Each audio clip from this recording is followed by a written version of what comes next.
Kung akala nyo pinakamahal ng sapatos ang Taliano Gold Shoes ni Lebron ay dyan kayo nagkakamali. Dahil alam nyo bang may isang sapatos ng NBA superstar na sa sobrang mahal ay sa ibang universe mo lang mabibili? Di tulad ng majority ng NBA players na nagpupunta sa Nike o Adidas para sa signature shoe deals nila. Sumugal ang baby-faced assassin ng Warriors na si Steph Curry sa Under Armour. Matagal na walang NBA superstar endorser ang Under Armour at sa pagdating ni Curry ay kumita sila agad ng bilyones.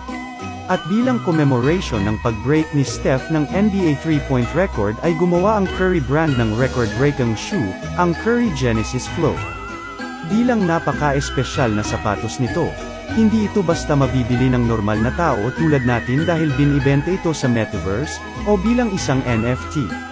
Sa madaling salita, hindi ito masusuot ng mga makakabili, pero sa hindi maipaliwanag na pangyayari, nabenta ang isang pair ng sapatos na to for $1 million o 56 million pesos. Grabe, gumastos ng ganun kalaki para sa sapatos na hindi maisusuot. Kaninong mga out of this world shoes pa ng NBA superstars ang gusto nyong makita? Comment down below.